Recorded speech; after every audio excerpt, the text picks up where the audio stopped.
Welcome to this episode of the Hinduism 101 series. In this episode, Vivekji encourages us to follow and further the teachings of Sanatana Dharma. Let's start by learning the difference between reincarnation and incarnation. The second half. My aspiration is for us to be Sanatana Dharma Rakshakas. Rakshaka. To be a Rakshaka, half is to follow yourself. The other half is to further. Follow and further. Now, this furthering is by choice and not by conversion. Me speaking to all of you, say there's 125 of you. I'm sharing insights, and you can hear them, you can listen to them. You can deny them, you can accept them. There is no force. Do you agree? As I'm saying, there's no force.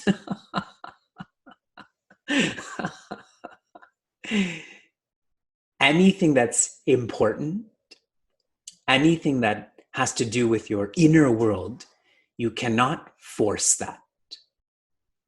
You cannot convert that. Anything that's important, anything that's within is by choice. Even in the physical world, you can't force a flower to open. You can, but there's no beauty or fragrance, correct? So this furthering is you sharing, but allowing all to be free. The insights I'm going to share with you in terms of furthering are in Bhagavad Gita's Adhyaya 4. Bhagavad Gita chapter 4. This is a very special chapter. So first I'll tell you in a micro way, then in a macro way. When we were taught Bhagavad Gita by Swami Tejomayananda, he had shared that this is his favorite chapter. And he never explained why. He just shared teaching. Afterwards, I had found out that this was the first chapter he heard by Swami Chinmayananda. So this became his favorite chapter.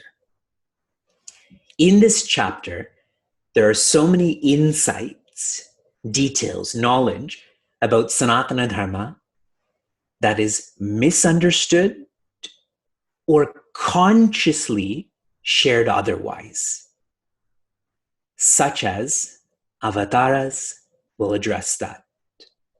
Varnas, which got translated into castes. To further, we have to ensure that we're clear so that there is more clarity about confusion that is happening right now, has happened, is happening. I begin with verse 8, shloka 8, and this is popular. You've heard this many times. You can look at this for your own reference later. Paritranaya sadhunam vinashaya cha dushkritam dharma samstapanarthaya sambhavami yuge yuge. Bhagavan Krishna tells Prince Arjuna, Paritranaya sadhunam, protecting those who are noble. Vinashaya cha dushkritam, correcting those who are ignoble. Protecting the noble, for the ignoble, correcting. Dharma samstapanarthaya, for the purpose of restoring, re-establishing dharma. And I told you, these are thoughts on Sanatana Dharma Rakshaka, following and furthering. Sambhavami, I manifest, yuge yuge, means in time.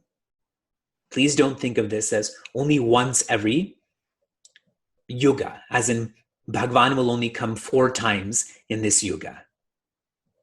Especially for those studying Bhagavatam, we know otherwise. Let me make this more worldly. First, Bhagwan is not born.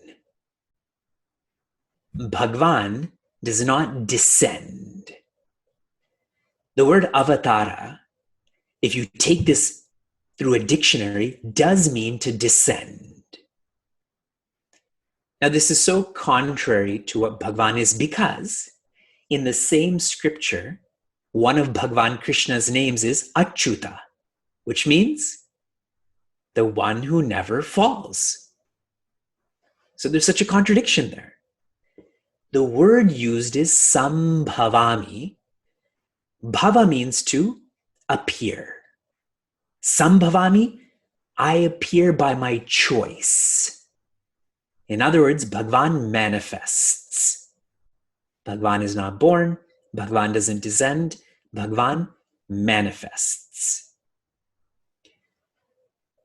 So you're all thinking, why is this important?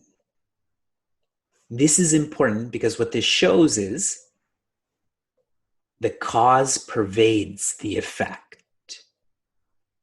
The cause pervades the effect. Where is Bhagwan?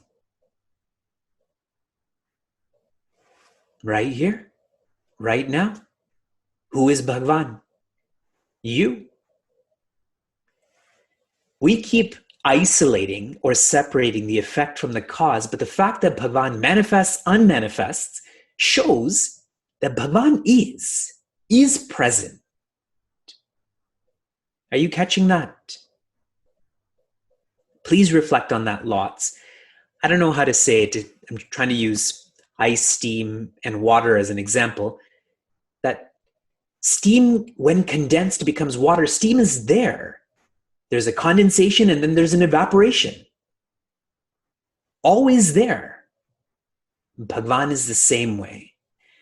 Now, one side implication of that is, why do you worry?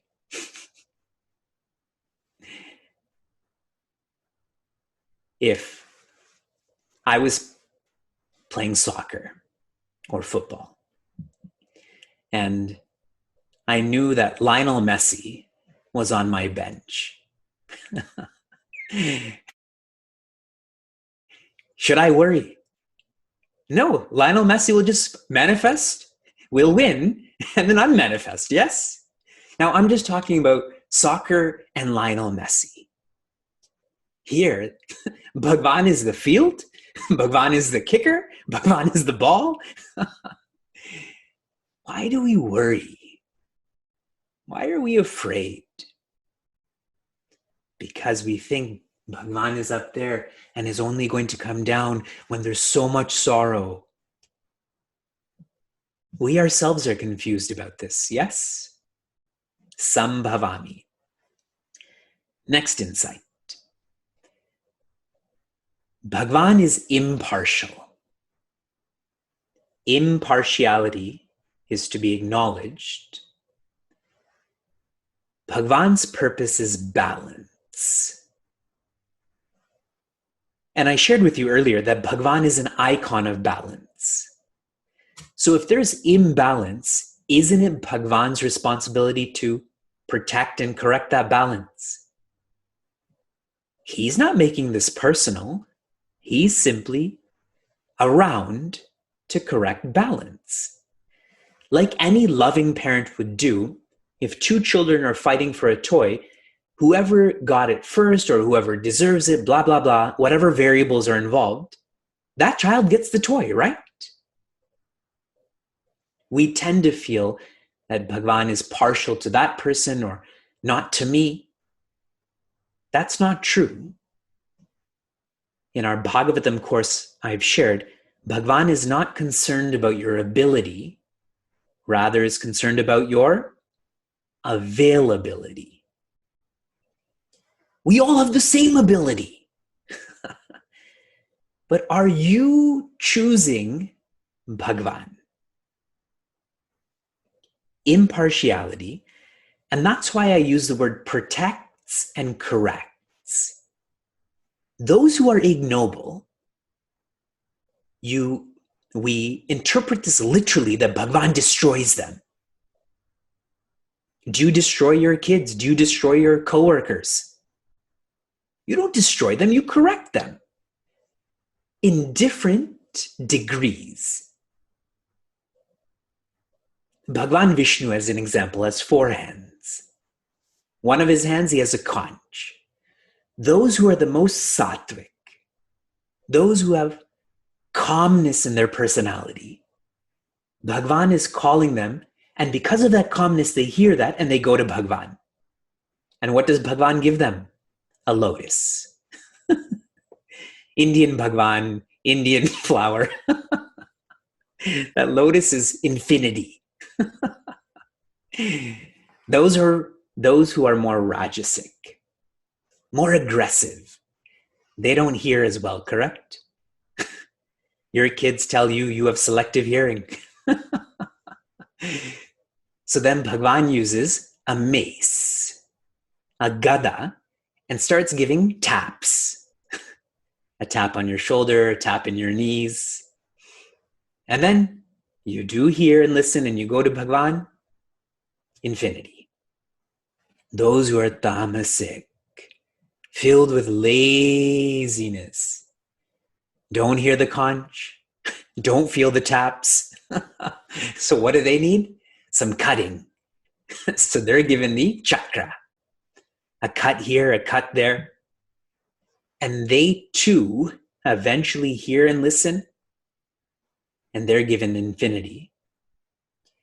And I feel the best example of this is Ravana's whole life, he never used the word Rama until his head was cut off and his body was still moving and eventually falling. And that's when his head said Rama. And where did Ravana eventually go? He merged with joy. Bhagavan Rama, the word Rama means joy. Impartiality. Now, final insight into avatara, karma, that all goes together. The Creator incarnates, we reincarnate. The difference there is the Creator does so voluntarily. We do so involuntarily. So why do we reincarnate? For those who studied meditation and life with me, do you remember what your ray was?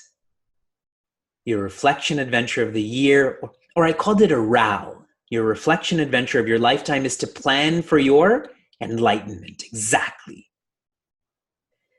Now, if you're not enlightened in this lifetime, and I'm quite confident you will be enlightened in this lifetime, if you're not, why will you be born again? Because you've not learned enough that your nature is infinite. You still feel your nature is finite. And every experience we go through is a message, is a teaching to shift our identity from the body to Brahman, from the finite to the infinite. And when you learn that fully, then you don't reincarnate anymore. Swami Chinmayananda has called the world a college of knowledge. Your job, your closet, organizing it, cleaning it.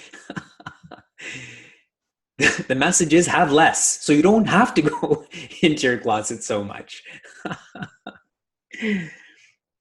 The technical words that describe this process of learning is sanchita karma.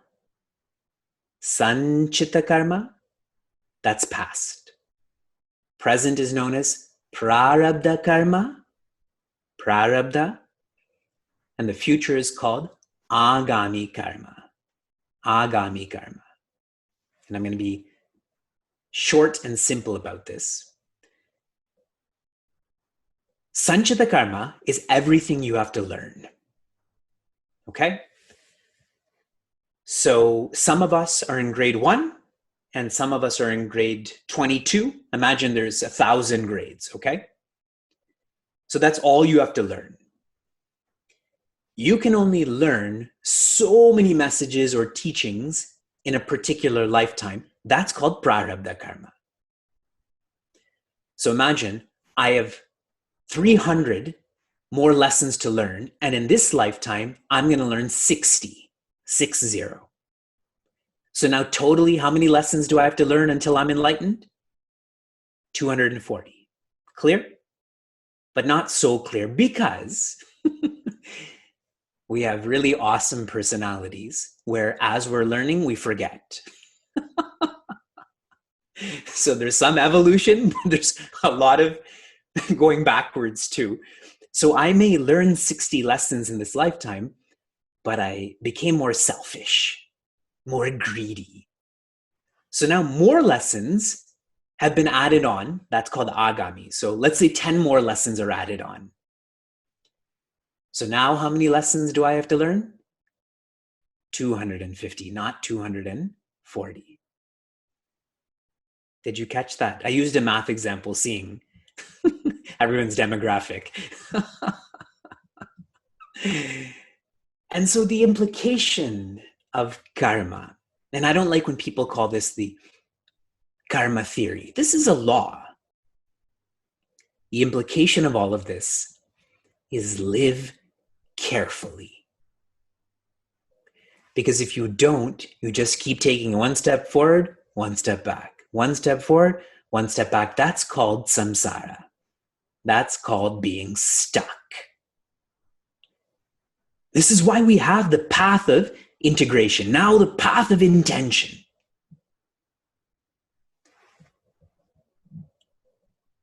These details are most important, are most insightful, and I hope you're feeling the same so that you can further Sanatana Dharma. If you enjoyed what you heard or want to learn more, share this episode with a friend or find us online at facebook.com/CM Niagara. For those on the journey of self-development, Chinmaya Mission Niagara provides a community forum for seekers to listen, reflect, and contemplate. This podcast is produced by the Young Adults of Chinmaya Mission, an international nonprofit working to transform individuals through the knowledge of Vedanta. Until next time, inspire, love, be.